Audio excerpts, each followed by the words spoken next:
Gazette du Togo, une vision sur l'actualité togolaise et sur le monde.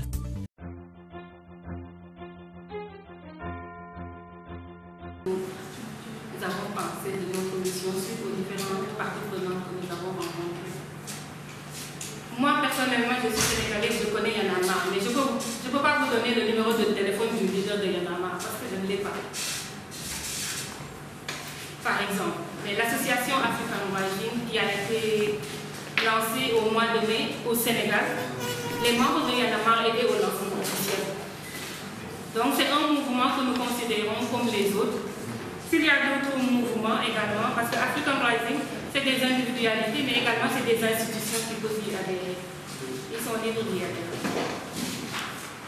Merci beaucoup. Oui, vous avez fini? Question.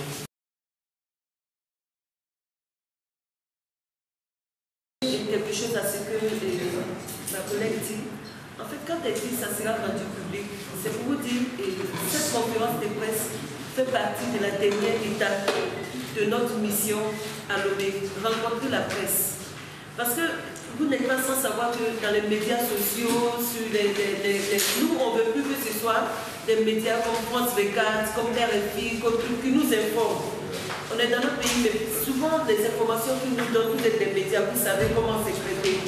Pour les réseaux sociaux, là on n'en parle pas. Mais de rencontrer des médias togolais et de les entendre directement, ça peut aussi nous donner une idée quant à l'analyse de ce qu'on va faire. On a rencontré l'opposition, on a rencontré le ministre, on a rencontré la population, les organisations de la société civile. On ne peut pas vous donner, nous on n'appelle pas ça une solution parce que c'est trop audacieux de dire on vient donner une solution. On ne va pas faire le combat des Togolais à leur place. C'est un appui, c'est des partages d'expérience. Nous on appelle ça des recommandations après tout ce qu'on aura pu faire. Recommandations avec qui? Recommandations envers la population, parce que le Togo c'est votre pays, c'est un beau pays, il ne faut pas le détruire. Recommandations envers l'État, recommandations envers l'opposition, recommandations envers tout le monde, parce qu'on a entendu tout le monde.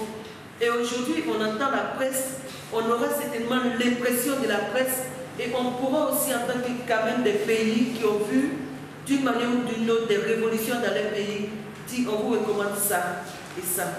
Voilà un peu notre démarche. Mais ce n'est pas pour venir solutionner comme si on ne peut pas venir dans un pays et vouloir se prétendre je sais pas, des sapeurs-pompiers ou des trucs qui éteignent un pays qui brûle. Mais on peut quand même, parce qu'on est jeune, parce qu'on a décidé que nous aussi on peut intervenir si l'Union africaine peut venir et puis parler au nom de l'Union africaine. Nous aussi des jeunes, on se met ensemble en tant que jeunes mouvement et se dit, on peut parler aussi à la jeunesse pour dire, ce continent-là, il est le nôtre, nous avons le devoir de le construire, mais de la bonne manière pour les générations à venir. Et ces recommandations-là, c'est ce qu'elle appelle, ça sera dans le rapport final. Recommandations pour tout le monde. Voilà, c'est ce que je voulais rajouter.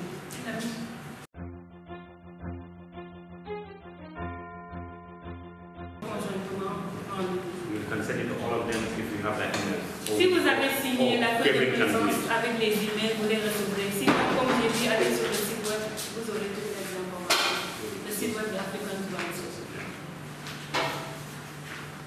C'est bon. On est là pour vous. Nous, c'est pas vraiment, il faut pas, comme ma collègue l'a dit, on n'est pas venu ici comme donneur de leçons ou pour sauver. On est venu vous écouter d'abord. Quel est le problème? On analyse et on essaie de vous prodiguer des recommandations. Nous avons choisi Bafilo et Sokode parce que de l'extérieur, quand on a regardé sur Internet, elle faisait partie des deux localités les plus proches de Lomé, où il y a eu des morts, il y a eu des personnes interpellées. On aurait souhaité aller à Mango, mais ça allait être un peu compliqué. Il nous fallait un jour supplémentaire pour passer la nuit à Mango avant de revenir, alors qu'on devait rencontrer d'autres parties prenantes à Lomé. C'est pour ça qu'on s'est arrêté à Bafilo, mais on aurait bien souhaité aller à Mango. En tout cas, c'était notre choix cible. Mais malheureusement, pour le temps, nous n'avons pas pu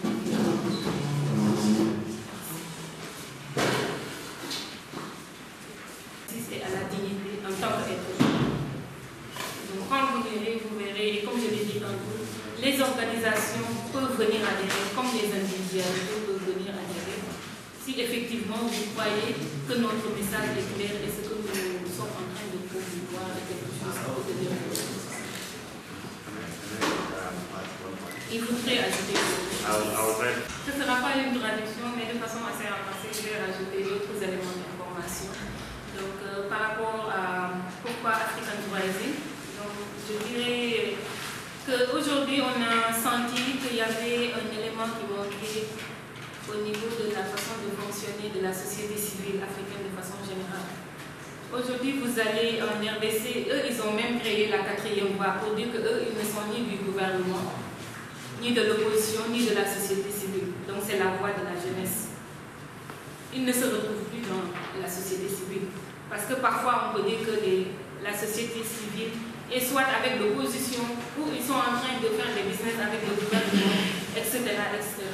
Donc nous, en mettant en place African Rising, nous voulons apporter des solutions concrètes.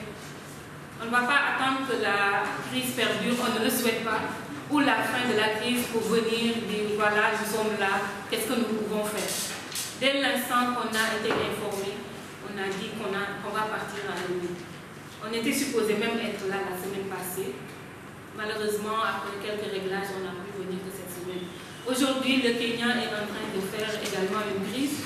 On prévoit après cette mission d'aller au Kenya pour apporter notre soutien au peuple kenyan. Donc voilà, de façon assez ramassée, une nouvelle façon, à notre avis, de voir les choses, de pouvoir faire bouger le continent.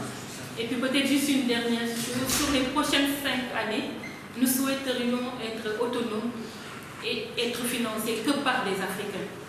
Nous ne souhaiterons pas recevoir de l'argent des Américains, des Européens, des Asiatiques, etc., qui vont nous guider une conduite à tenir. Nous voudrons être autonomes, être en terre africaine et régler les problèmes africains nous-mêmes.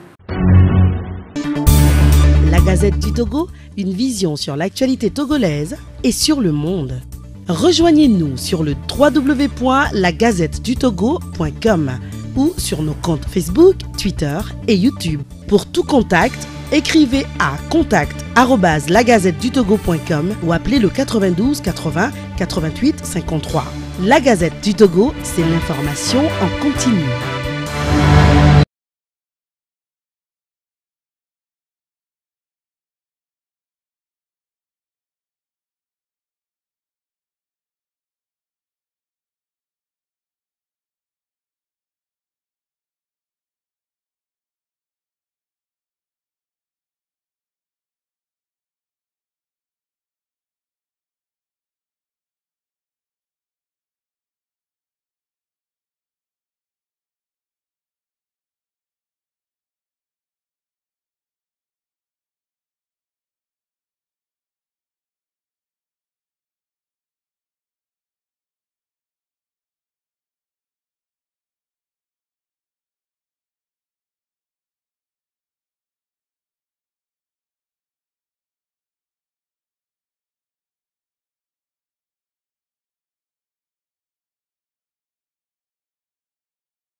maybe you can translate it quickly for me.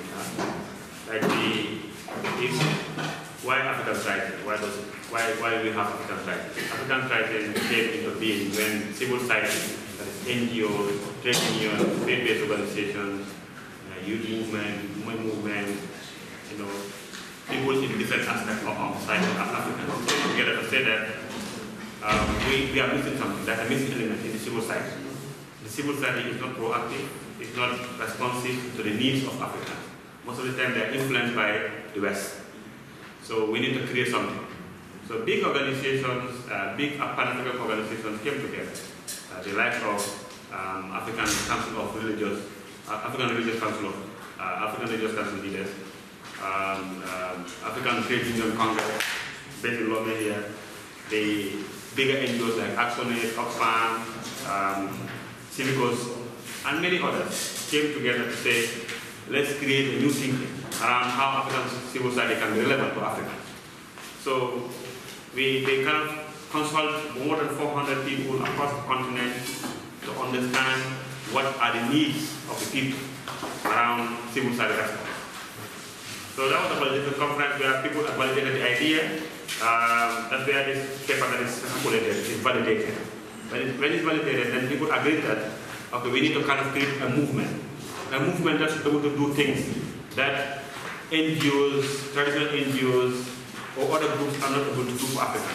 So we agreed that the African Rising movement should be able to respond to Africans' needs when it requires, when they need it urgently.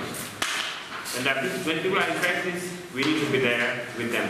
And this movement, we also agreed that should be funded. It should be funded by Africans and it should be run by Africans. It should not be influenced by any idea or any fund from the West.